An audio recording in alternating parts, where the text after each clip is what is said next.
La palabra de nuestro Dios la voy a leer en el nombre del Padre y del Hijo y la dulce comunión con su preciosísimo y dulcísimo Espíritu Santo en Primera de Crónicas, capítulo 17, del verso 7 al 10, que dice así: Por tanto, ahora dirás a mi siervo David: así ha dicho Jehová de los ejércitos: yo te tomé del redil, de detrás de las ovejas, para que fueses príncipe sobre mi pueblo Israel. Y he estado contigo en todo cuanto has andado, y he cortado a todos tus enemigos de delante de ti, y te haré gran nombre como el nombre de los grandes en la tierra. Asimismo, he dispuesto lugar para mi pueblo Israel, y lo he plantado para que habite en él y no sea más removido, ni los hijos de iniquidad lo consumirán más como antes. Y desde el tiempo que puse los jueces sobre mi pueblo Israel, mas humillaré a todos tus enemigos. Te hago saber, además, que Jehová te edificará casa. El mensaje de esta mañana es el plan de Jehová Dios para quien le cree, espera, practica, confía y guarda su palabra. Este plan de Jehová de un linaje real para David tiene como parte medular el plan y el pacto davídico. Qué maravilloso, qué precioso, qué excepcional es cuando Dios habla a la vida del ser humano o le envía un profeta con sustento bíblico para que le pueda expresar cuánto tiene reservado para esa persona.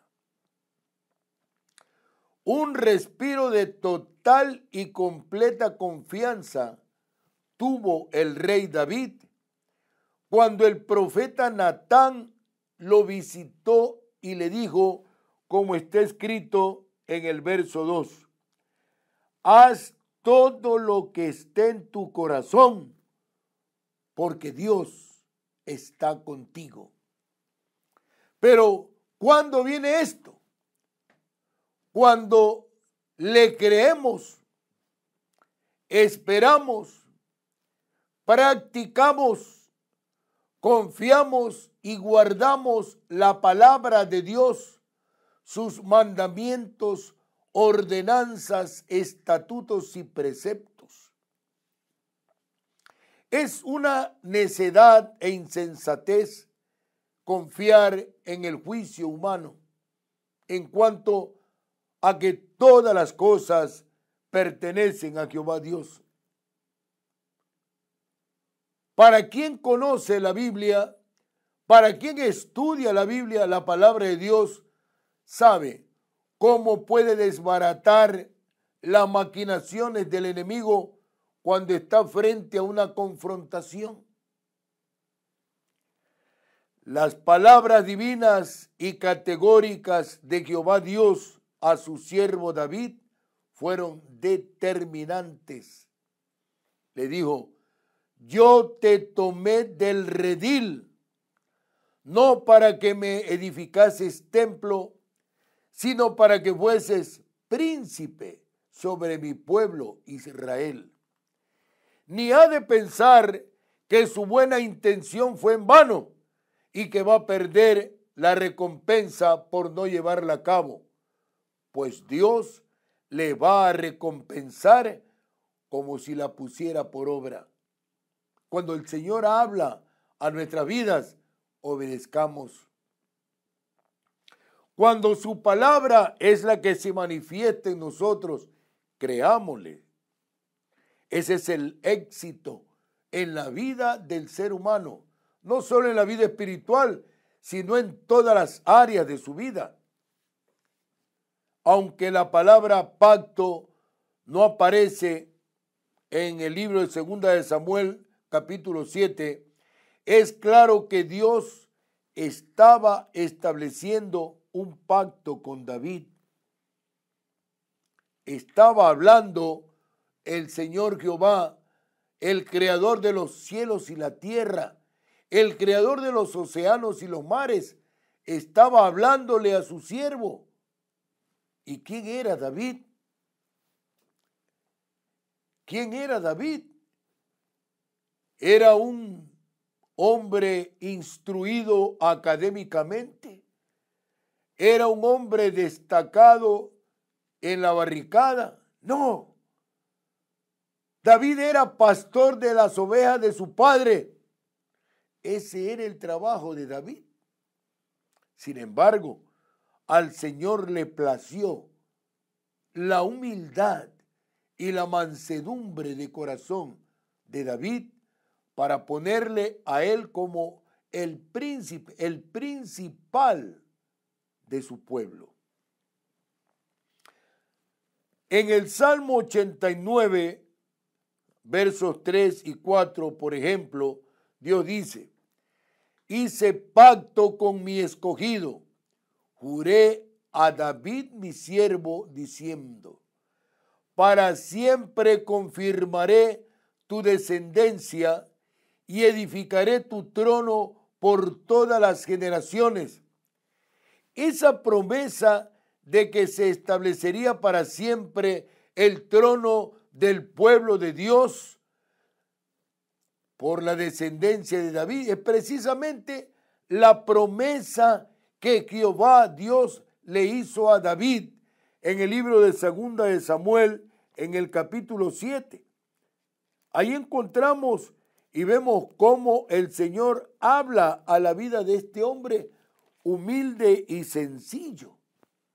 Le dice en el libro de 2 de Samuel, capítulo 7, verso 1 al 3, aconteció que cuando ya el rey habitaba en su casa, después que Jehová le había dado reposo de todos sus enemigos en derredor, dijo el rey al profeta Natán: mira ahora, yo habito en casa de cedro y el arca de Dios está entre cortinas.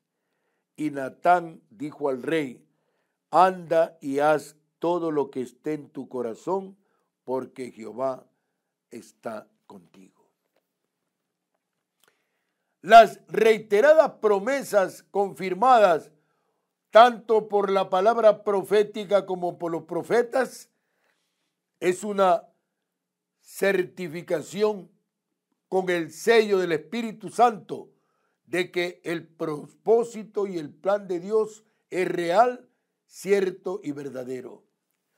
Cuando el hombre o la mujer se rinden ante el Señor busca, cuida, no permite que nadie toque a esa persona porque es su amigo, su oveja, su escogido. Por eso, los mismos dos principios que funcionan en otros pactos en el Antiguo Testamento, también aquí vemos que son obvios. Solo Dios estableció las promesas y obligaciones de su pacto y se esperaba que los seres humanos en la posteridad lo aceptaran en fe obediente. En este convenio de pacto con David, Dios hizo una promesa inmediata de que establecería el reino del hijo de David, es decir, Salomón, quien construiría una casa para el Señor, es decir, el templo, no para que habite el Señor ahí, sino para que la santa unción de su precioso Espíritu Santo permanezca en ese lugar. No obstante, la promesa de Dios de que la casa o dinastía de David perduraría para siempre sobre los israelitas estaba condicionada a la fiel obediencia de David y sus descendientes. Por eso David le dijo a su hijo Salomón: sé obediente en todo lo que te mandare Jehová Dios, porque el día que tú te apartes de él, de cierto te digo que perecerás. En otras palabras, ese pacto era eterno solo en el sentido de que Dios se proponía mantener siempre a un hijo de David en el trono de Jerusalén, con tal de que los gobernantes de Judá se mantuvieran fieles y obedientes a él. Por los siguientes 4 siglos, el linaje de David permaneció ininterrumpido en el trono de Judá. Pero cuando los reyes de Judá, particularmente Manasés y los que reinaron después del rey Josías, constantemente se rebelaron contra Dios al adorar ídolos y desobedecer su ley, finalmente Dios los destituyó del trono. Permitió que el rey Nabucodonosor de Babilonia invadiera la tierra de Judá, sitiara la ciudad de Jerusalén y finalmente destruyera la ciudad y su templo, y se llevó todo el oro, la plata y las riquezas que habían en el templo de nuestro Dios. El pueblo de Dios estaba ahora por primera vez desde su estadía en Egipto bajo el dominio de gobernantes extranjeros. Sin embargo, había un aspecto del pacto de Jehová Dios con David que era incondicional, que el reino de David sería finalmente establecido para siempre. El Señor sabe cómo hace las cosas, solo Él lo sabe. Él sabe cómo desbaratar el concierto de las naciones. Él sabe cómo cerrar el paso a la iniquidad y al oprobio. Él sabe cuidar a una nación cuando la nación busca su santo y precioso rostro. Y en primer lugar encontramos el punto culminante de la promesa de Dios. Y esto era que del linaje de la familia davídica saldría un descendiente que sería el rey mesiánico y eterno. Este rey sería soberano sobre los fieles de Israel y de todas las naciones. En Isaías capítulo 9, versos 6 y 7 dice: porque un niño nos es nacido, hijo nos es dado, y el principado sobre su hombro, y se llamará su nombre admirable, consejero, Dios fuerte, Padre eterno, príncipe de paz. Lo dilatado de su imperio y la paz no tendrán límite sobre el trono de David y sobre su reino, disponiéndolo y confirmándolo en juicio y en justicia desde ahora y para siempre. El celo de Jehová hará esto.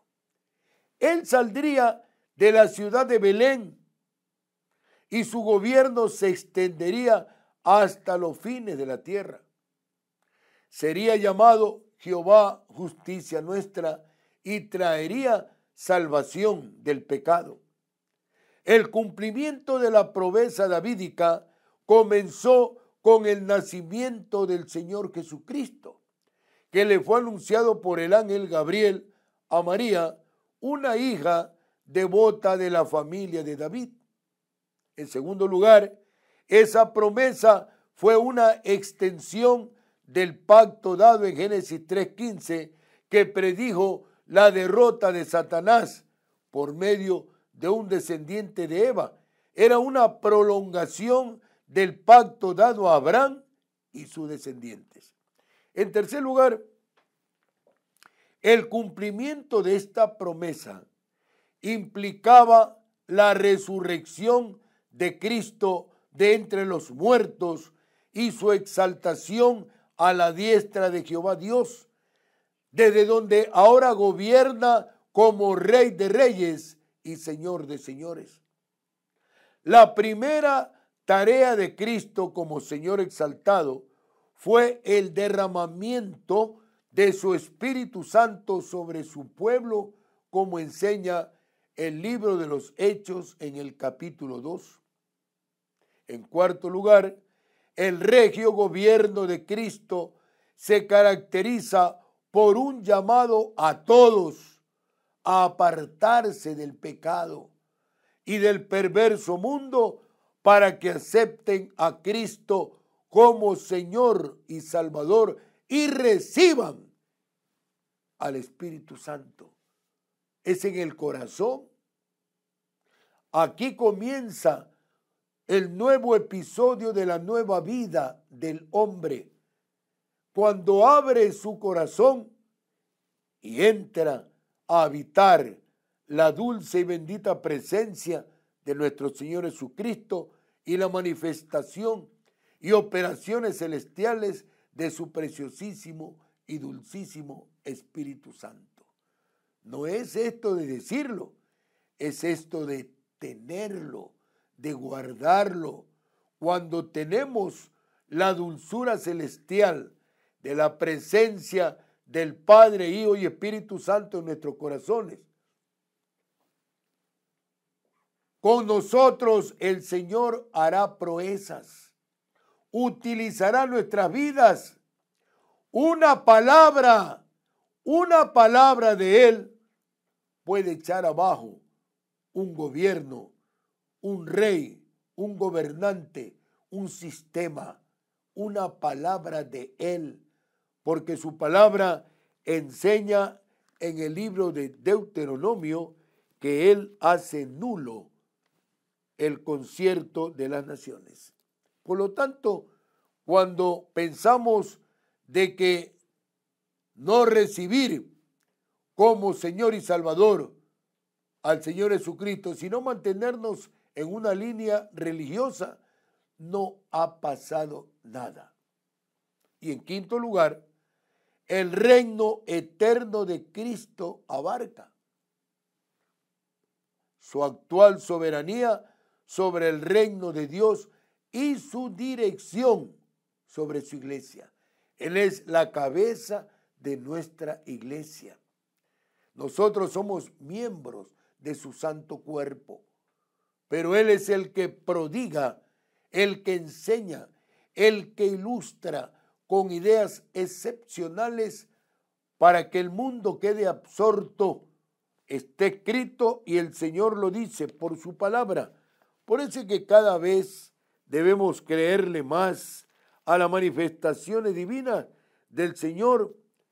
El Señor dice en el libro de Isaías, capítulo 49,